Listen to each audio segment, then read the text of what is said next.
Is that going to give you enough light, Mike? Okay.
Check 1 2. Check 1 2. Mike, can you hear this through the speakers out in the hall? Is it coming through? Like, can you hear me talking pretty well? Okay.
President Ramsey, alumni, students, faculty, staff, and friends, I'm honored to present to you the President of the Student Government Association and member of the Board of Trustees, Victoria Allen.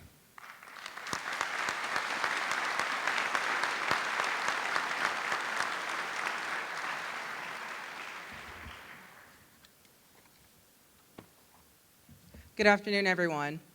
As president of the University of Louisville Student Government Association, it gives me great pleasure to welcome you to the State of the University. Now in its 12th year, the State of the University Address has established itself as an important tradition. It is an opportunity for the president to highlight the successes we've shared in the past year and our plans for the future at this outstanding university. We are honored that a number of other distinguished individuals have joined us for this special occasion, including members of the trustees, foundation, overseers, and alumni association. Also on the stage this afternoon are the winners of the 2015 President's Distinguished Faculty Awards. It is now my privilege to present to you the 17th President of the University of Louisville, Dr. James R. Ramsey.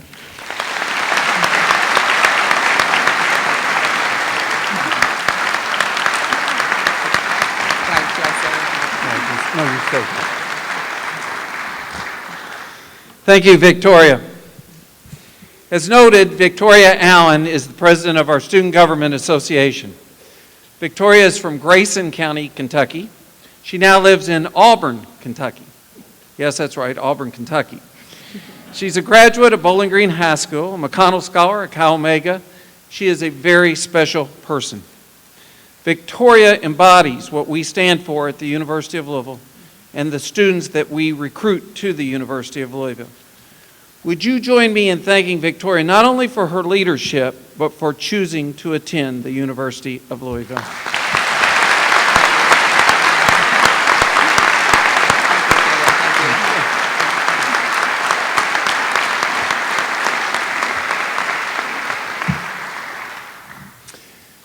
Today we again gather as a campus community. First, we gather to celebrate our achievements of the past year. Second, we gather to reflect on our continued journey to achieve our statutory mandate of being a premier, nationally recognized metropolitan research university. And finally, we gather to reaffirm and recommit to the achievement of this mandate. This is our 12th such gathering. As we often say, where we lead, others follow. Convocations such as this have now become commonplace at colleges and universities across Kentucky. Now let's stop and think for just a second about what we just said. That is, where U of L leads, others follow. Our actions at U of L reflect a deep commitment to our core values. For example, 13 years ago, we became aware of a street on our campus called Confederate Place. We immediately took campus suggestions for a name change, and in short order, the road's name was changed to Unity Place. Kathleen Smith then obtained a $1.6 million grant to create Freedom Park on the very land upon which a Confederate monument has been located for 110 years. Freedom Park is now a bastion of vignettes of the civil rights history of this community and state, and includes memorials to great civil rights leaders in this community and beyond, including Ann Braden, Dr. Charles Parrish Jr., Dr. Rufus Clement, Dr. Eleanor Young Love, Dr. Joe McMillan, Dr. Lucy Freiberg, Wilson White. I was fortunate to have Wilson as a mentor. Woodford Porter, also a mentor to me, and Lynn Lehman Johnson. We later added a tribute at Freedom Park to recognize the longstanding leadership of our former Dean of the College of Arts and Sciences, Blaine Hudson. And earlier today, we took another step to reiterate our commitment to equality, social justice, all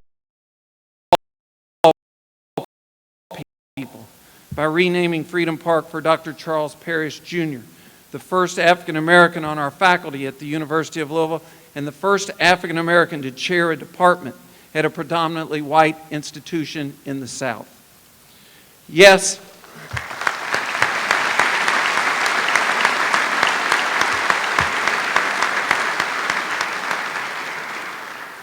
Dr. Parrish's daughter, in fact, is here with us. If you would stand and be recognized.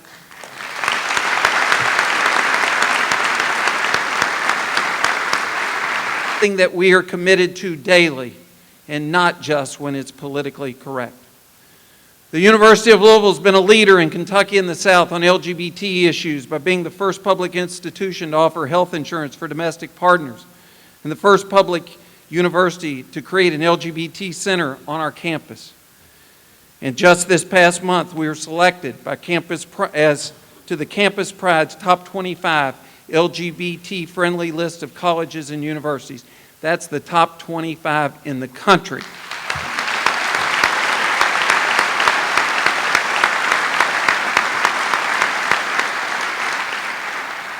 We began paying a living wage to our employees long before actions by the city or state.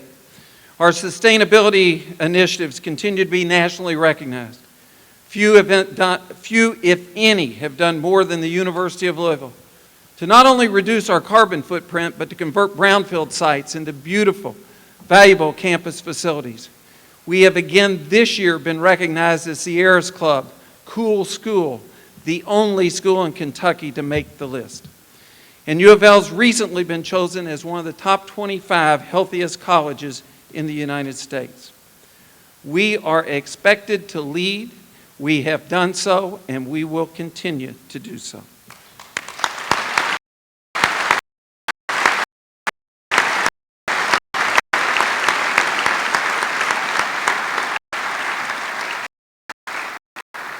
In fact, the past 12 mandate, again, in part because we, the University of Louisville, were the leaders in the fight for the passage of the Post-Secondary Education Reform Act of 1997.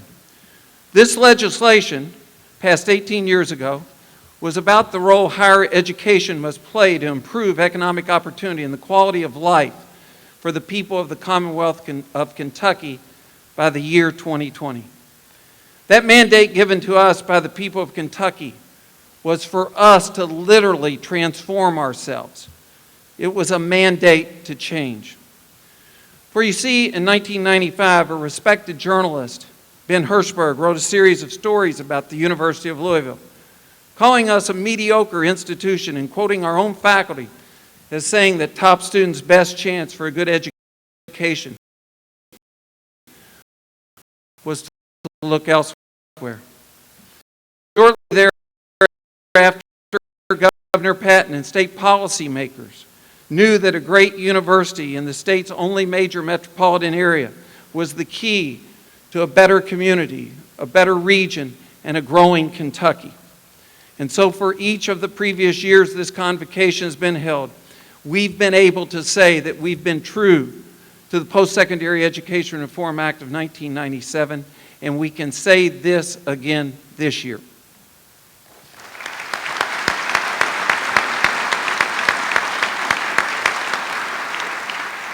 By whatever measure, qualitative, quantitative, it's been another heck of a year for the University of Louisville. A hell of a year for the University of Louisville. Last year, we again saw a record number of students receive their baccalaureate degrees from U of L. We led the state in the number of prestigious Fulbrights, and don't believe the billboard on the interstate. It's not 9, it's 10. And our Amanda Allen, and Amanda's here with us. Where's Amanda? And Amanda Stan, the only Truman Scholar in the state of Kentucky.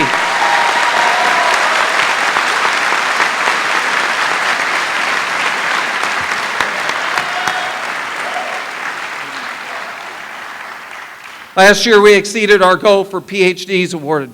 Last year, NSF research expenditures were over $179 million, again exceeding our goal. Last year, we received numerous recognitions and citations, including the Health Enhancement Research Organization's Executive Health Champion Award in recognition of our Get Healthy Now program. We received the Golden Neighbor Award from the U.S. Army at Fort Knox, reinforcing our commitment to both active military personnel and veterans. We received the Down Syndrome of Louisville Humanitarian Award in recognition of the work you, our faculty, our staff, and our students do every day in our community.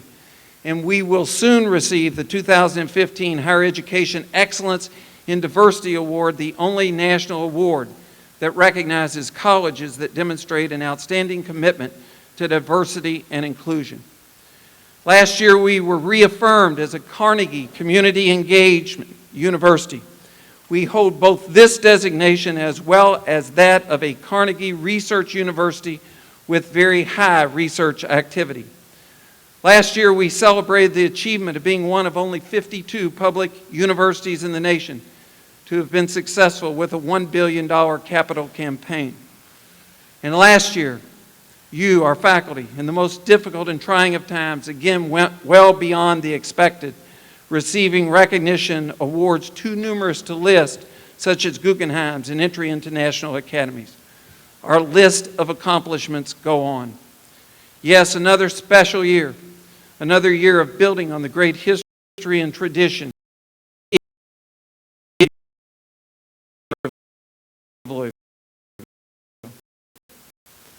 Again, this happened, this progress happened because of you, our students, our faculty. Been recent times as the period of the GI Bill.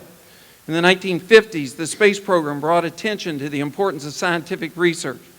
In the late 50s and 60s, we saw the creation of the Perkins Loan Program and Pell Grants to expand higher education opportunities. In the 1970s, there was the war on cancer. In the 1980s, the Bayh-Dole Act. The late 1990s, the NIH doubling of research funding for medical research, and the federal government's commitment to the Human Genome Project. Not only were federal funds and policies focused on expanding the role of higher education, but there were also many state programs that supported higher education. For example, the creation of the Hope Scholarship Program in Georgia helped lead to the earmarking of lottery payments in Kentucky to fund not only merit scholarships, our KEYS program, but also increased funding for need-based scholarships and financial aid programs such as the CAP grant program and the Kentucky Tuition Assistance Grant Program. Governor Paul Patton in Kentucky were recognized for research and funding for new economy initiatives. But it all changed. For higher education has faced financial challenges beginning with the national recession of 2001. A minor recession at the federal level, but a recession with significant and profound impacts in Kentucky as we began to lose many of our best paying jobs, our manufacturing jobs. The University of Louisville incurred 5 budget cuts as a result of the recession of 2001-2002. And then, of course, the Great Recession, the largest economic downturn in our country's history since the Great Depression. More budget cuts continuing through this past year, a period of non-privilege. We in higher education have seen, in addition to financial challenges, a changing marketplace for both the supply and demand of higher education. Our consumer profile has changed dramatically with returning veterans, with workers displaced due to rapid technological changes, and the emergence of a knowledge-based new economy where human capital and brain power are the most important inputs into the production process. Policymakers also rightfully expect transfer students to move seamlessly from community college to our 4-year campuses. And we're expected to serve the unders, the underprepared, the underrepresented, and those with low income. In addition, the supply of higher education has changed, with the fastest growing sector of higher education in recent years being the for-profit, proprietary institutions that provide education to anybody, at any place, at any time. The regulatory environment facing higher education has changed dramatically over the last 15 years, the period of non-privilege. Public policy makers have sought to rank higher education institutions. Now, an economist would argue that more information does improve the consumer decision-making process. But rating over 5,000 different colleges with varied missions, diverse constituencies, and markedly different financial positions is not as described by one Obama official like rating a blender. In addition, today we're not only to be teachers and researchers, but we're expected to be economic developers. And that means direct job creation with a focus on specific job skills, not the creation of human capital, as Nobel laureate Gary Becker has shown occurs with the investment in higher education. We are to be engaged in our communities through our teaching, our research, and our outreach, improving health care, improving social services, improving economic opportunity. Yes, the expectations of the Academy have increased despite funding cuts. But you know what? That's okay. For at U of L, we embrace these expectations, and these challenges are opportunities. And of course, we, the Academy, have often been our own worst enemy. The integrity of the Academy has been rightfully criticized with high-profile events on other campuses that run counter to the very values that we, the Academy, hold dear. So while higher education during the period of privilege was viewed as the solution to the issues facing our community, region, and nation, today higher education is often described as a problem to be fixed. Now on the financial front, let us note today that the 2016 legislative session of the Kentucky General Assembly is a biennial budget session and represents our best opportunity for an increase in state funding in a decade.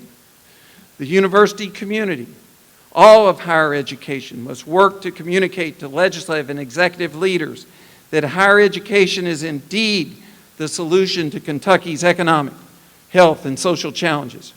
For we are an investment in the future of Kentucky, an investment with a great rate of return.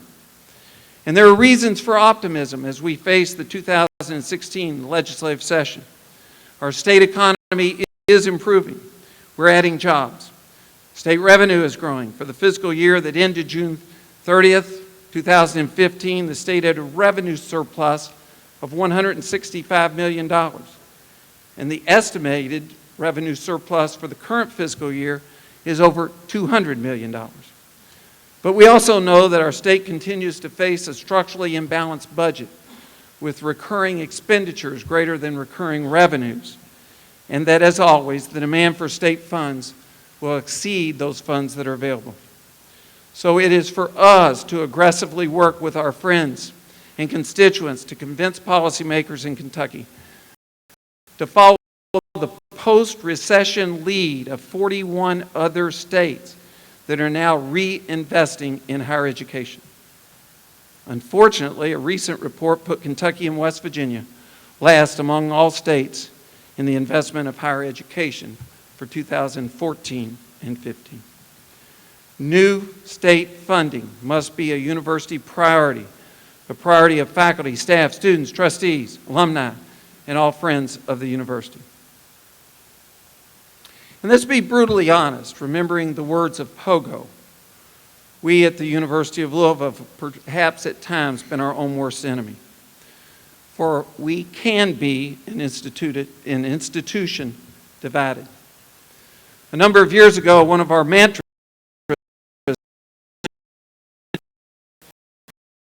undergraduate or graduate, not health sciences or Belknap, athletics or academics, not teaching or research, but one university. Over time, faculty, senate leadership, and some in the athletics program have asked me why I no longer talked about one university. My failure to do so was a mistake. We must overcome the divides that distract us from our work, and we must maintain a singular focus on our students and our community. United, we will succeed. So today I ask the Board of Trustees, the University of Louisville Foundation, the University of Louisville Athletics Association, the University of Louisville Board of Overseers, and the University of Louisville Alumni Association, each with different duties and responsibilities, to never forget we exist to serve our students and our community, and this must be our singular, undivided focus. For example, only by coming together as one can we proceed with our next capital campaign of $1.5 billion.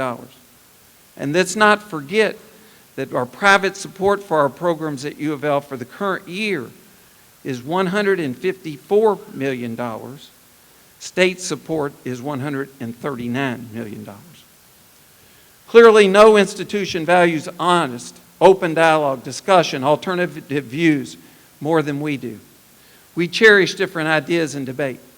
Today and always, a core value at the University of Louisville will be shared governance. But while we value debate and exchange of ideas, in some cases, we've let our divisions and disagreements be based not on facts, realities, and meaningful dialogues, but on perception, emotions, and personalities. It's time to overcome these divides. While this has been another remarkable year in the life of the university with so much to be proud of, so much to build upon, some on campus have said they do not feel the exuberance and joy that should accompany our successes. Some have said that they do not feel the energy and enthusiasm that comes with major achievements and accomplishments. In fact, some have said they feel beaten down. In some ways, this is understandable. Budget cuts are hard. Change is hard. Uncertainty creates anxiety. Divides and divisions sap our time and energy. Last year at this very time when we met, we said to continue to move forward, we had to continue to change. We said at this very gathering that we could not continue to do what we've done in the past to do more in the future. We knew then that we had to climb higher in the tree and that it would be difficult. During the last year, we've made changes in our organizational structure. We've made changes in key personnel, including the elimination of 2 vice presidents' positions. We've made changes in processes and ways of doing things at the university. And we have moved forward with a first-class, outstanding private practice plan for our physicians. A big change from the past. And finally, we've had hard discussions about our future through the University of the 21st Century Initiative.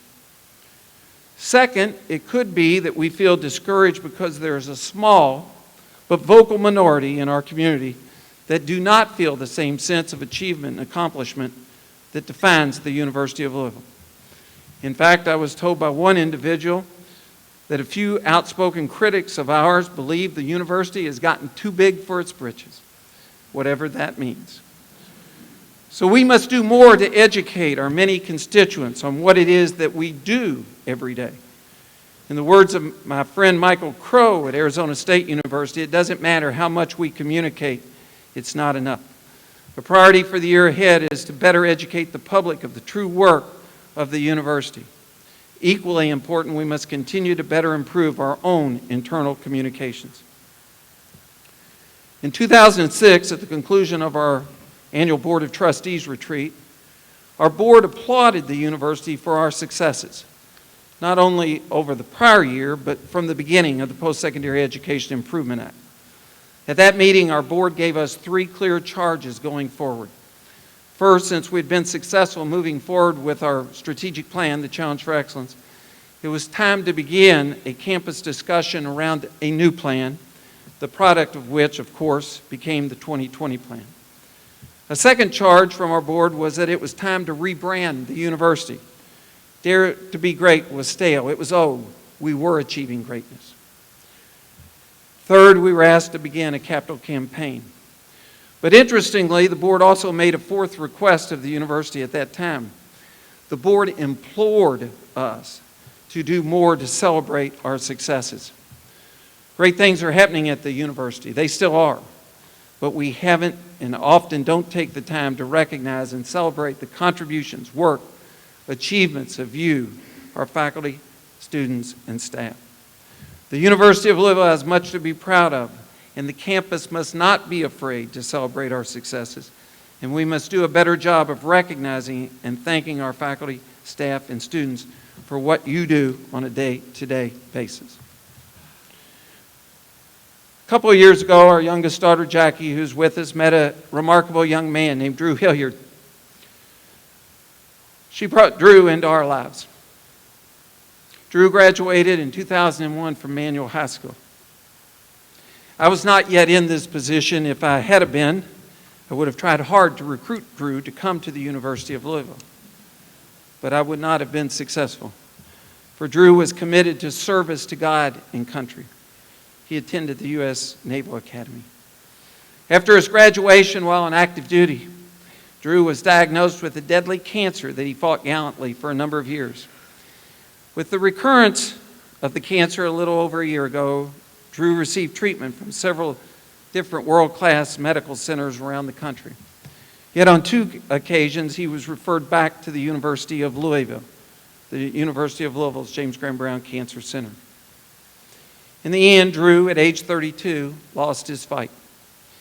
In communicating Drew's passing to one of our oncologists who helped treat Drew, our faculty member responded with sadness and remorse, but said, Drew's tenacity encouraged more to do, to have a great 21st century now. With the potential for $60 million in private sport, it's time to move forward with our collaborative, multidisciplinary health initiatives where we have the opportunity to be world-class. And while the economy in Kentucky has improved, we still have 80,000 fewer manufacturing jobs today than we did a decade.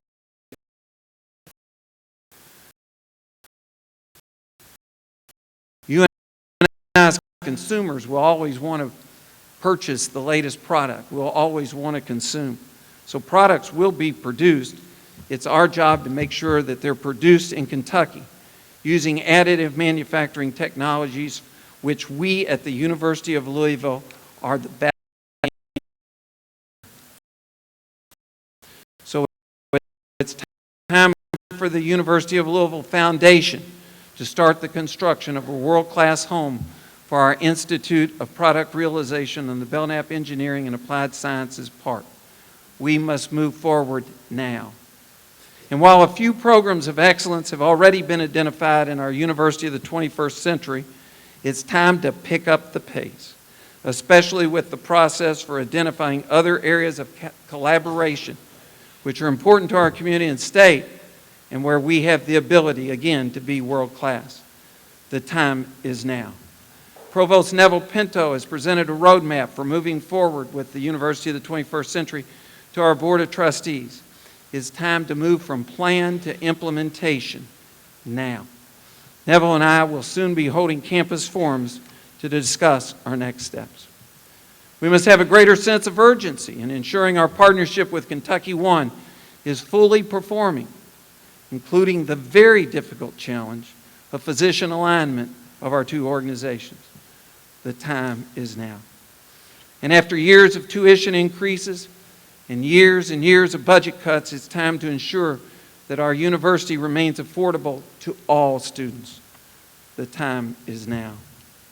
And we must address the market inequities which you, our faculty and staff, face as a result of budget cuts. The time is now. Last year, our theme at this time was that we've come too far as an institution.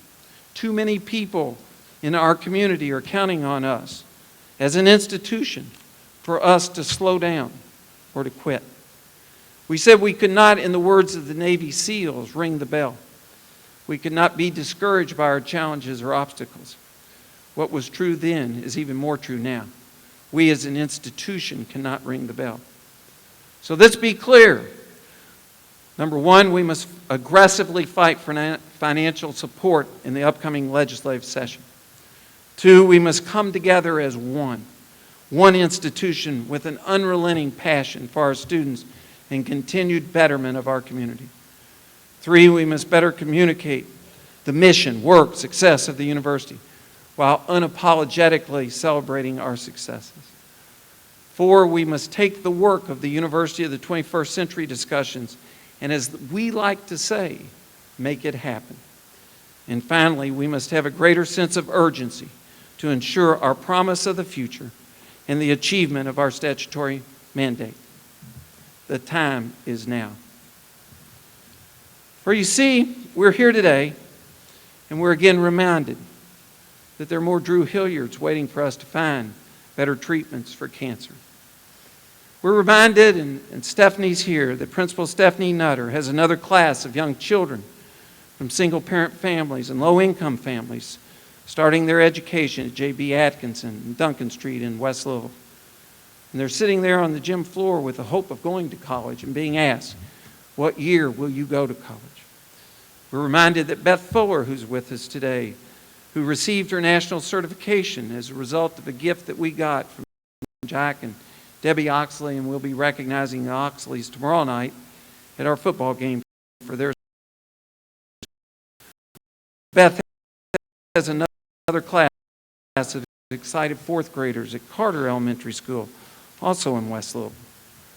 We're reminded of Major General Peggy Combs and our partners at Fort Knox and other active duty military personnel and veterans alike who are counting on us.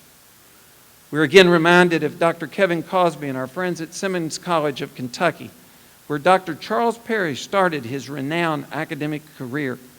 And we know that Simmons College to our campus, I read and then I reread the banner of the words of former U of L trustee Chair Woodford Porter. Education is the great equalizer. Indeed, it is. We're reminded of the patients who come daily to Park Duval Community Health Center to see Dr. O, who's with us today, or come to Portland Community Health Center to see Dr. Bill Wagner. And we know the roles that we play with these valued partners. And then, most importantly, we're reminded daily that there are more Victoria Allens from Auburn, Kentucky. And if the Victoria Allens of our state, those students who want a world-class education, feel that they have to leave Kentucky to get that education, the research is clear. The probability or likelihood that they'll ever come back home is greatly diminished. And we cannot let that happen. In 1997, I left my family and job at another school at considerable cost to my family to join Governor Patton at his request to work on the Post-Secondary Education Reform Act of 1997. I did so because I believed in a better Kentucky. Later, I had the opportunity to work for a higher education superstar at the University of North Carolina, Chapel Hill, Dr. Michael Hooker. Michael, who himself lost his fight with cancer at age 53, reminded me daily that there's only one reason for public institutions to exist, and that is to serve the public, to serve the people of our state. Let us never forget why we as an institution exist. The Apostle Paul wrote to his mentee, Timothy, "We have been given a race to run." So for whatever my remaining time at the University of Louisville may be, will continue to be on our students in our community. Thank you for all you do. Have a great semester.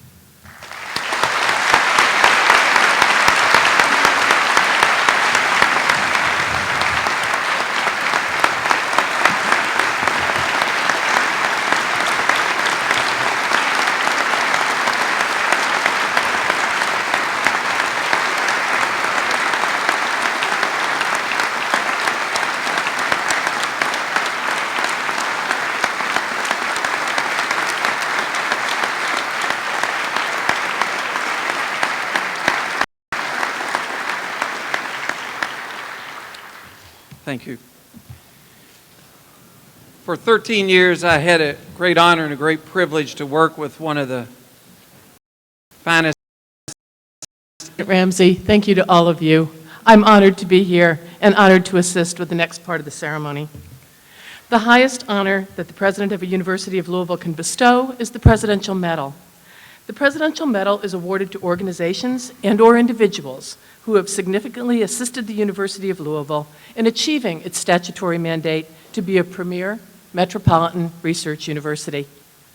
During my tenure as provost, several organizations and individuals were awarded the Presidential Medal for their commitment, dedication, and tireless energy that benefited our university and our community. Past recipients include Sam Swope, Sandy Metz Snowden, the Jewish Heritage Fund for Excellence, the WHAS Crusade for Children, COSER Charities. Today, we are posthumously awarding the Presidential Medal to Drew Hillard. His parents, Frank and Heidi, are with us today to receive this prestigious award on his behalf. I had the privilege of knowing Drew a little bit, and I think that's why Dr. Ramsey asked me to make this presentation today. During his State of the University address, President Ramsey talked about Drew, his service to our country, and his courageous battle with cancer. During the last year of Drew's life, he received treatment from several medical centers around the country, including the University of Louisville's James Graham Brown Cancer Center. Our faculty were touched and inspired by Drew. Because of Drew's life and the life of so many others who have lived so courageously with cancer, our research efforts are strengthened because each thing that we learn helps us expand our knowledge and increases our efforts to help others. Before Frank and Heidi come to center stage to receive the Presidential Medal on behalf of their son, I would like to tell you a little bit more about Enduring Freedom. In 2009, he transferred to the U.S. Southern Command Headquarters in Miami, Florida. In 2010, after being diagnosed with osteosarcoma, he returned home and was reassigned to the Military Entrance Processing Station here in Louisville. He later transferred to the U.S. Navy Reserve. During his distinguished career, he was the recipient of the Navy Commendation Medal and the Joint Service Achievement Medal, and was twice awarded the U.S. Navy Achievement Medal. These accomplishments are stellar for anyone, but certainly for one as young as Drew. But even more than these things, Drew's life was marked by the thing that mattered most. He made a difference. He made a difference to his comrades in the military, who worked so diligently to keep our country strong and safe. He made a difference to parents, family, friends, significant others, who have all been blessed from the time, long or short, that they knew his love. And he made a difference to the many health professionals who treated him. Don Miller, the director of the Brown Cancer Center, said, "Drew was a true warrior in every sense of the word. His strength and his courage will continue to inspire everyone who got to know him during his battle, and will drive all of us to find better answers for everyone who suffers from this disease." And importantly, Drew will continue to make a difference, not only because of who he was, but also because he represents a critical element in our cancer research team. The people whose lives we are honored to touch, and through whom we learn so much, not only about cancer, but about the strength of the human spirit and the capacity for love contained in the human heart. Drew is no longer with us today, but we miss his presence and honor his spirit and his legacy of love by the presentation of the Presidential Medal. Frank and Heidi Hilliard, will you please come forward? There are a few other people on the stage who will assist me today in making this presentation of the Presidential Medal, and also of a Kentucky House of Representatives citation from Representative Larry Clark. I'd like Jackie Ramsey, Don Miller, the director of the Brown Cancer Center, and Xiao Wu, chair and professor of radiation oncology, to join me.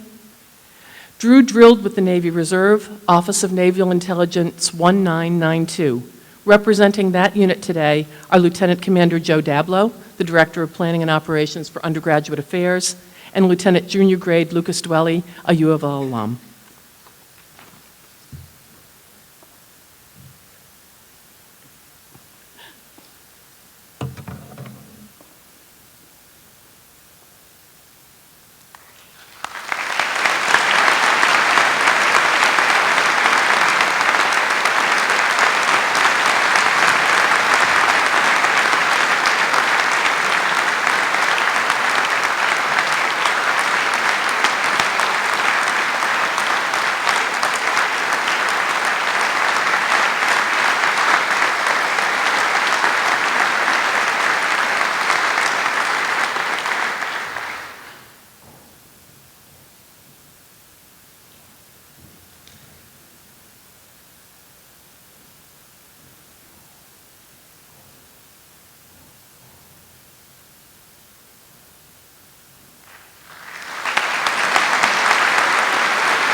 Thank you all very much.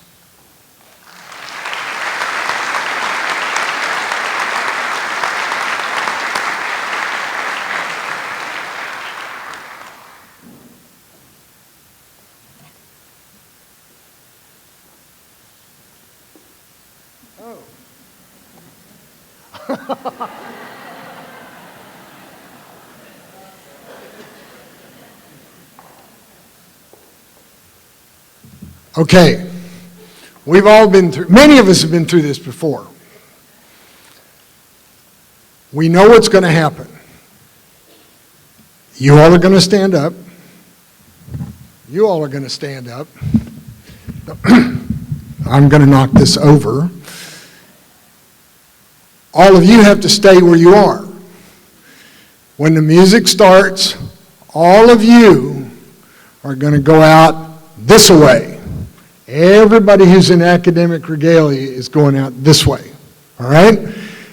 In the front, after they get done, you can all join us for a reception on the stairs. My banner bearers are going to come up this way and onto the stage. My platform friends, we're going out this way, and we're going that way. And is our music ready? Everybody up? The music's starting.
You all can go out that way. If you want to go out that way, go.